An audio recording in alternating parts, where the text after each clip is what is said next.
We'll now move to the motion before the House this evening. The motion is, this House regrets the prominence of allies in the LGBTQ+ movement. And I now look to Molly Moore, President of Oxford University LGBTQ+ Society, to open the case for the proposition.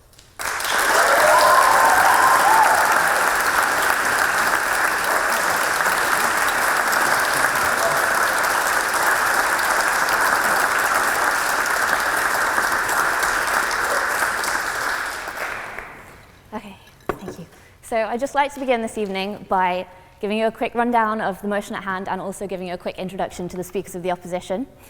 So our debate this evening is not about the total and complete rejection of the presence of allies in the LGBTQ movement, nor is it about condemning the need for allies to support our movement in its progress.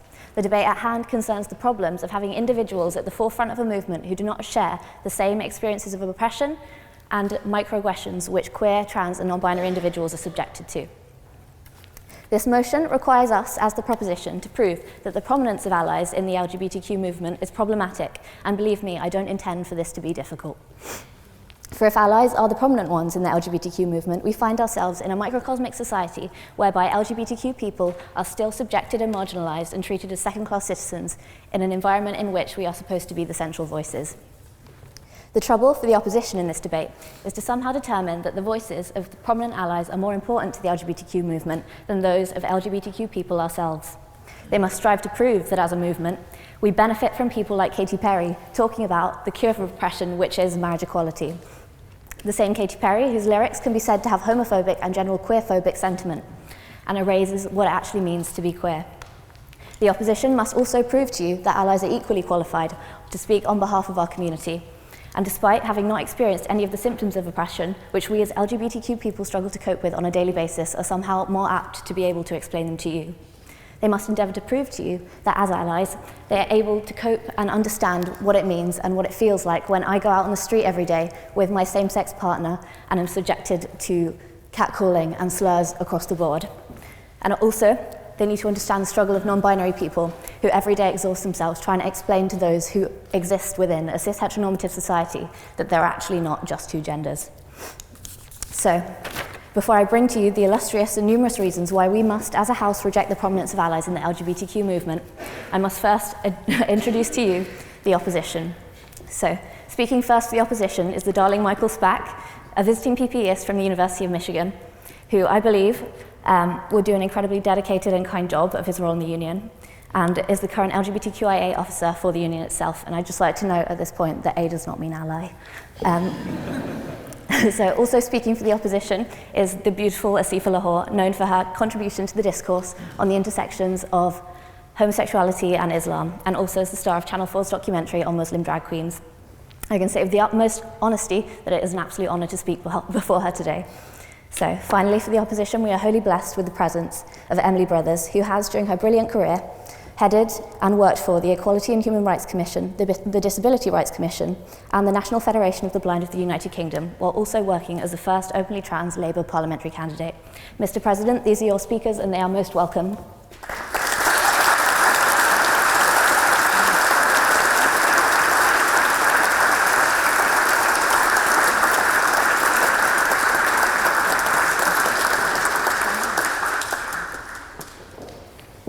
Each year since 2011, the One Colorado Education Fund in America has hosted an event exclusively and solely dedicated to celebrating allies and allyship in the context of the LGBTQ movement.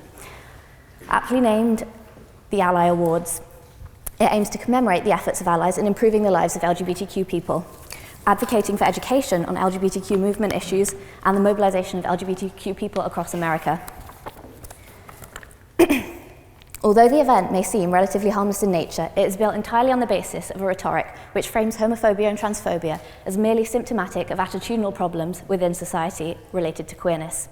However, it is this rhetoric that I believe continues to contribute to the continued subjugation and oppression of queer, trans, and non-binary people across the world.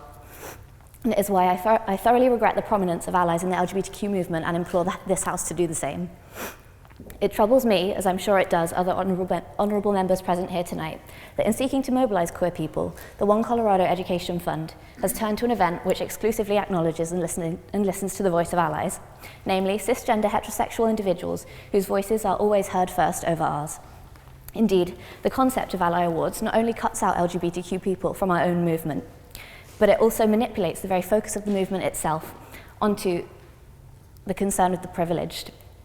If you are an ally, consider you exist in a position of privilege, in your straightness and in being cis. The consequences of your privilege are not only that your experiences of the world are fundamentally different to ours as queer people, but also you are not subjected to the same level of oppression that we experience on a day-to-day basis. It also means that you are not marginalised in any capacity within society. The very essence of the LGBTQ movement is to break down the prescribed norms of society and reposition our marginalised voices at the forefront of discussion. For allies, this means facilitating the growth of the environments in which LGBTQ voices are placed at the beginning. As such, allies do not need to be in the spotlight when it comes to our movement and our identities, and by nature of their privilege, allies may often naturally be afforded this very spotlight. But in order to make yourself a good ally to the LGBTQ community, you must not only support the work of those that you're allied to, but also deliberately reject that spotlight in order to make room for the voices of the marginalised for whom you are allied. Allies simply should not be prominent in the movement to which they're allied. It should be the very task and definition of their role to act in solidarity and promote trans voices, queer people of colour's voices, because these are so often cut off from the dialogue. Allies should not be monopolising on our movement. Consider it like white people grasping the civil rights movement and consuming it as our own self-indulgent and self-glorifying act of faux altruism. Allyship is not an identity. It is a noun, but not in the same way as lesbian, for example. It is not an identity that is lived, it is simply a descriptor. Allyship and narratives of allyship shape the focus of queer discourse onto allies. And this focus necessitates the need for a viewer and wide viewership in order to succeed in its aims. Thus, it relocates the focus of the LGBTQ individuals in the movement and positions the audience before them, because in order for allyship to function, it needs an audience to acknowledge its existence. For example, you may find cis people or straight people tagging queer people in posts about homophobia or transphobia in order to prove to them, look at me, I'm doing a great job in my allyship. But in doing so, this results in a vast amount of emotional stress for individuals who are brought into discussions about their own oppression against their will, when in reality, we don't really need to talk about this in quite the same way because we live it every day. Ally culture demands visibility, and it positions allies as the prominent ones in the movement naturally. This wastes resources of LGBTQ people, which could be utilised for our liberation. Consider the amount of money that the One Colorado Education Fund spends on its ally awards, or the millions which fund the human rights campaigns, ceremonies for allies, which are celebrated every year. And instead of this money going to the grassroots organisations which sustain us as a movement, it is instead going to people who already have that money in their pockets. So, consider where this money could go. It could go to combating LGBTQ youth homelessness. Take the most recent example of Pride last year in New York, where Ariana Grande headlined a huge party on a pier that was ticketed at ridiculous cost, and simply across the water on another pier, there were bunches and bunches of LGBTQ homeless youth who couldn't afford to get into this Pride event. Pride effectively becomes a celebration of the richness of queer culture in the context of the rich. And we find ourselves completely losing focus as to what it means for our movement to actually exist. And also, take David Cameron being hailed as Pink News' Ally of the Year. You are allowed to laugh at this point because it is a bit ridiculous. So, he is christened the champion of allies, and it leaves a bit of a sickening taste in the mouth when you consider that two incredibly prominent LGBTQ charities in the UK have collapsed because of the underfunding of his government. And that would be Broken Rainbow, the anti-domestic violence charity focused specifically for LGBTQ people, and PACE, the mental health charity, of which my dad was actually writing a very important report for, and the funding for that whole project has now collapsed. When Theresa May says that she wants mental health to be put at the forefront of our education, in the same move, she takes away LGBTQ sex ed from schools. And that completely kind of rubbishes all over the idea that allyship can actually do any good. The costs of these events mean that we also lose the focus on LGBTQ individual lives. Allyship is a question of status. It is completely performative, and not in the same way that our culture is very much an innate part of our being. It is an exercise, effectively, in voluntarism. Allyship builds structures within the LGBTQ movement which are flimsy and ineffective attempts at altruistic altruistic actions which ultimately damage the advancement of LGBTQ causes. If you are a privileged member of the LGBTQ community, consider the kind of activism that you could do for those less fortunate and marginalised within our own community. Consider the fact that trans voices are not taken into consideration, that queer people of colour are often lost in the dialogue anyway. I urge this House to consider that whilst this motion does not call for the elimination of allies, it is vital to the success of the LGBTQ movement that queer and trans people are always the most prominent in the LGBTQ discourse, thus indicating that we must radically revise how we interact with the phenomenon of allyship itself. Allies are not representative of our concerns, and here I will draw upon the sentiment of Laura Witt's work on allyship in relation to race. Allyship is only valuable if it is tangible and an asset to people of colour. A safety pin is only tangible for white people, it doesn't support people of colour. Here we can deduce that the narrative of allyship consistently asks the wrong questions of itself, and the movement to which it is aligned and consistently comes to the wrong conclusion in doing so. Allyship is regarded as an action which is intrinsically good, but that is not the point of allyship. Allyship should, by consequence, have effects that are external and actually affect those to whom allies are aligned. It should result with the desired effect to the safety and well-being of LGBTQ people as its end product, not for the self-glorification of the allies who participate.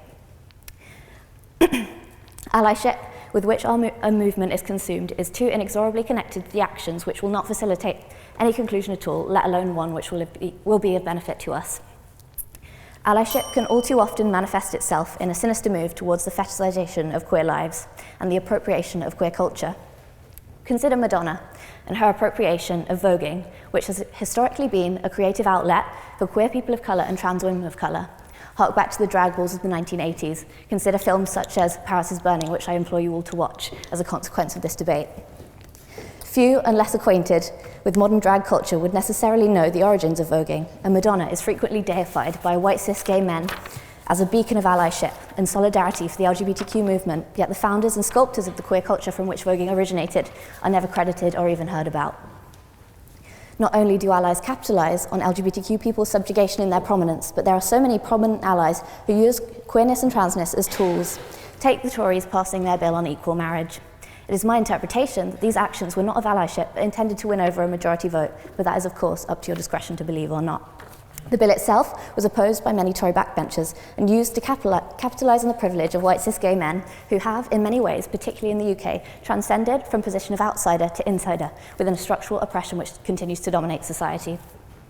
Another aspect of allyship which I will turn to as further evidence that this House must support the motion at hand is the manner in which allies seek education from those with whom they are allied.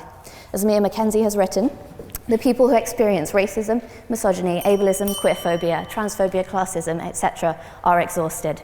It is draining enough vying for attention over the voices of prominent allies in our movement, but having to educate those allies who actually don't know what they really stand for is a further emotional drain on the downtrodden. It is the job of allies to educate other allies, and not our job as queer people when it's something we have to deal with every day and we can't really make sense of it ourselves, let alone put that burden onto other people. Allyship is also conceptualised as incredibly minimal terms which establish dangerous minimum standards. An ally is not someone who simply doesn't oppose gay rights, or a girl who says, I have nothing against lesbians, but assumes that all queer women will automatically fancy her. Allies, in order to be of any value to the LGBTQ movement, must elevate us.